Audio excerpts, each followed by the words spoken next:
This channel's content is strictly for educational and informational purpose and does not endorse or promote any form of violence, harm, illegal activities, self-injuries and communal disharmony. শশীদে আপনি শুনলেন প্রধানমন্ত্রী তার বক্তব্যে ইতিমধ্যে কিন্তু মহারাষ্ট্রের জয়কে অনেক বেশি এবং বৃহৎ আকারে দেখিয়েছেন এবং মানুষের জয়ের কথা বলেছেন এবং তারই সঙ্গে পরিবারবাদের বিরুদ্ধে এই ভোট পর বক্তব্য এবং তারই সঙ্গে বলেছেন যে ৬০ বছরের জোটের এই রকম জয় মহারাষ্ট্রে হয়নি। আপনি কি বলবেন?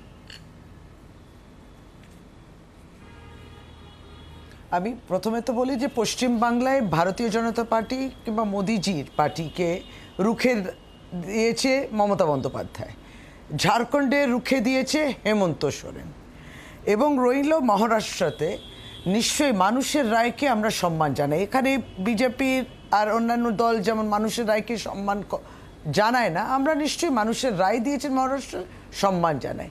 কিন্তু বিজেপির বিড়ম্বনাটা বাড়লো। মোদিজি কিংবা অমিত শাহজি কিন্তু প্রচারে গিয়েছিলেন কি মুম্বাই মহারাষ্ট্রতে? তো বাই ইলেকশন না, এটা প্রপার ইলেকশন ছিল অ্যাসেম্বলিতে।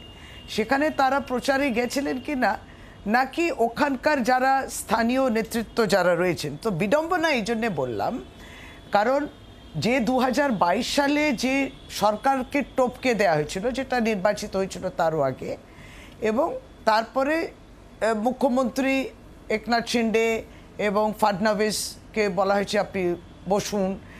এখন কিন্তু সেখানে বিজেপি যদি তার যে পার্টনার একনাথ শিন্ডেকে চেয়েও উপচে বেশি সিট পাওয়া, এই বিড়ম্বনাটা বাড়লো যে কাকে মুখ্যমন্ত্রী তারা করবেন ইত্যাদি।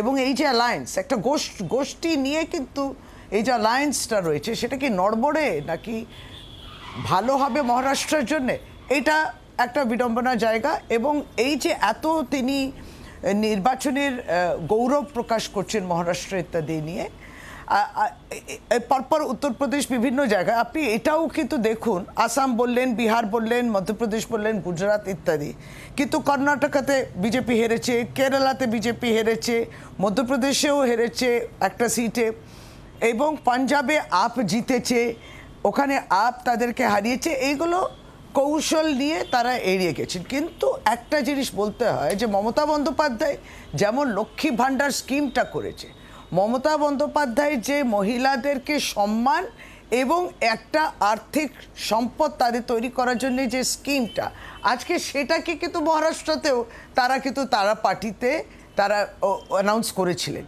কোনটা তাদেরকে সাকসেস দিয়েছে? কিন্তু নিশ্চয়ই এই যে লক্ষ্মী ভাণ্ডারে নিতেই হবে এবং তারই সঙ্গে কিন্তু পরিবারতন্ত্রের কথা বলেছেন, পরিবারতন্ত্রের বিরুদ্ধে এই ভোটের কথা বলেছেন। অভিষেক, বিশেষ কোনো বক্তব্য প্রধানমন্ত্রীর এই বক্তব্যে? আজকে যিনি বক্তব্য দিলেন তিনি আমার প্রধানমন্ত্রী হিসেবে বক্তব্য দেননি, আজকে তিনি একজন বিজেপি নেতা হিসেবে বক্তব্য দিয়েছেন এবং তার সেই সাংবিধানিক অধিকার আছে বিজেপির মঞ্চ থেকে বিজেপির কার্যকর্তাদের কোনো স্পেসিফিক বার্তা দেবার। কিন্তু হঠাৎ মনে হলো যে একটু ব্রাহ্মী শাকের অভাব হয়েছে। তার কারণ গোপীনাথ মুন্ডে থেকে শুরু করে বা শিন্ডের পরিবারের মানে যারা মহারাষ্ট্রে মহাজুতি থেকে জিতেছে, তারাও পরিবারবাদেরই এক একজন ফসল, সেটা শিন্ডের পরিবার হোক বা অজিত পাওয়ার পরিবার হোক, এটা 1 নম্বর। ইভেন বাবা সিদ্দিকির ছেলের ক্ষেত্রেও একই কথা প্রযোজ্য।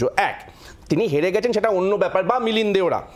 এবার একটা খুব ইন্টারেস্টিং কথা বললেন যে মহারাষ্ট্রের নির্বাচনে বিকশিত ভারতের পক্ষে রায় দিয়েছে। তার মানে কি ঝাড়খণ্ডের নির্বাচন বিকশিত ভারতের বিরুদ্ধে রায় দিয়েছে জাস্ট বিকজ মানে সেখানে বিজেপি খেলে গেছে বলে? তাহলে তার পাশাপাশি প্রধানমন্ত্রীকে এটা স্বীকার করতে হবে বেআইনি অনুপ্রবেশের তত্ত্বটাকেও ঝাড়খণ্ডের মানুষ সোজা বঙ্গোপসাগরে ছুঁড়ে ফেলে দিয়েছে, কারণ সেটাই একমাত্র ইস্যু ছিল। তার পাশাপাশি এটা স্বীকার করতে হবে যে ফ্রি অ্যান্ড ফেয়ার ইলেকশনের কথা বলা হচ্ছে, যে এবং উনি এক্ষুনি বলে যে ধোঁকা দেওয়ার কথা।